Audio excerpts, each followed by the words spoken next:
Investors are going to try to focus on the next month or two and say, oh, well, the news is going to be bad. But that's not how equity markets work. Equity markets are thinking about 6 to 12 months ahead. And the real question is, are the tariff negotiations going to lead to a roadmap where 2026 earnings could be better than expected? And I think that that's possible. And if that's possible, stocks have a lot of upside. I think that if you're trying to look at stocks and decide to buy it every day based on the news coming out that day, you're making a big mistake. That would have kept you in cash since April 2nd. Tom Lee opens with an honest assessment. We are in an unusual time. The recent tariff war has unleashed a wave of uncertainty for businesses, consumers, and global trade partners. This isn't a typical soft patch correction. It's a complex geopolitical event with economic implications that are hard to quantify. From April 2nd to April 5th, markets entered a brief but severe sell-off. Investors were gripped by fear, but Lee notes that within just a week, some key indicators emerged suggesting that this drop may have marked a local bottom, or at least a durable turning point. Please take a little time to like this video, subscribe to the channel, and turn on post notifications for more videos like this. You can also check out our other videos on cryptocurrencies and the overall digital asset space and drop your comments and observations in the comments section below. Everything you do helps with the YouTube algorithm and immensely contributes to the channel's growth. Thanks and enjoy the video. You know, we are in an unusual time because this tariff war has created a lot of uncertainty with businesses and consumers and trade partners, and of course the stock market. And markets went into a free fall decline from April 2nd to April 5th, so a 1 week period. And I think everyone's been struggling to understand whether or not the selling has gone too far. But we have seen some things that only happen after or near a low. And I've been detailing them in our research, but among those that are worth noting is one, we have seen stocks recover 50% of their losses. So that might be the most important thing, and that came last Friday. Because in the last 14 declines of more than 20%, 21 of the 22 never retested the lows after recovering half of the decline. So that's important. So when you can bounce back to get half of your losses back, it almost never goes to a new low. But the other things that we have seen, some of them are technical, like a Zweig breadth thrust, which is basically a 10-day moving average of advancers. That broke above 0.6. We had 2 consecutive days of 90% advancers. That's usually always happening after the low. And I think maybe one of the more important ones is that the high yield market, which is a leading indicator for equities, managed to recover again 50% of its losses. So when that happens, that generally helps stocks confirm the low. I think stocks can recover really based on 2026. Okay. So the most important thing to ask is, investors are going to try to focus on the next month or two and say, oh, well, the news is going to be bad. But that's not how equity markets work. Equity markets are thinking about 6 to 12 months ahead. And the real question is, are the tariff negotiations going to lead to a roadmap where 2026 earnings could be better than expected? And I think that that's possible. And if that's possible, stocks have a lot of upside. I think that if you're trying to look at stocks and decide to buy it every day based on the news coming out that day, you're making a big mistake. That would have kept you in cash since April 2nd. There is a multi-fork roadmap ahead of us. We don't know what the tariff roadmap looks like, but I think the important thing to think about is, what has the market been thinking about? I think the market has been thinking about the downside risks, and they've been talking about the risk of a recession or a trade war with China that leads to economic Armageddon. That is why investors only think about the downside. The flip side of all this is that the US actually has a lot of upside for exports, a lot of upside for deregulation, a lot of upside for changing tax policy, incentives for creating investment in the US.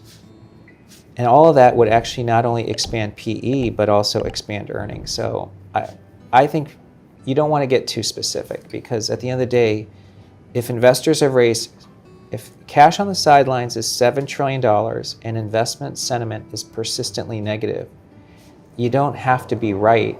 The market just has to be wrong.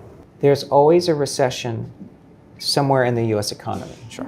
Like in the last 5 years, I might even say 20% of parts of the US economy have been in a recession. Okay. So that's why we call it a rolling recession. And the trade war is probably creating another set of rolling recessions.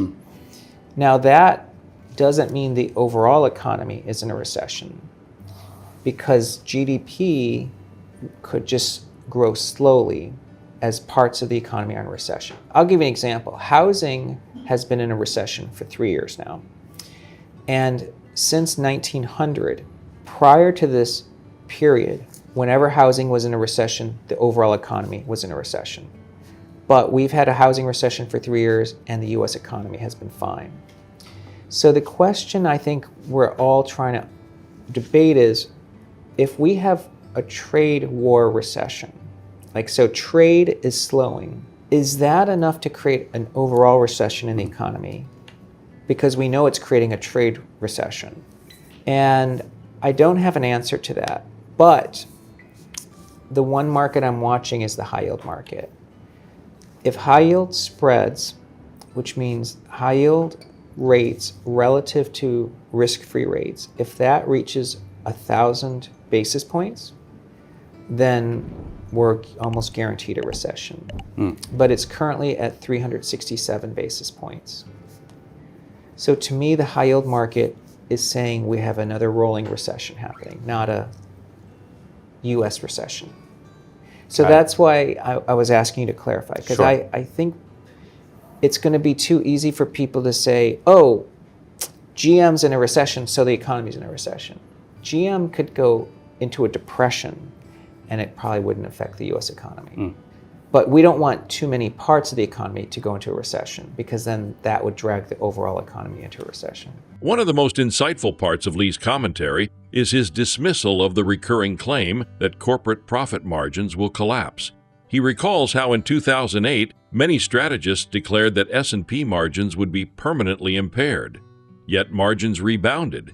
During COVID, the same calls were made, and again margins held strong. And when the Fed began raising interest rates, fears of margin compression returned. All wrong again.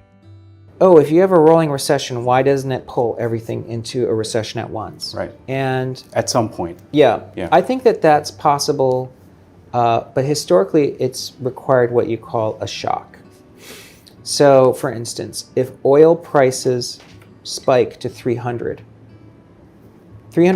a barrel would cause oil to be 15% of US spending. That is a shock, because it's currently $50. But oil has to go up a lot. But in the past, that's caused a recession.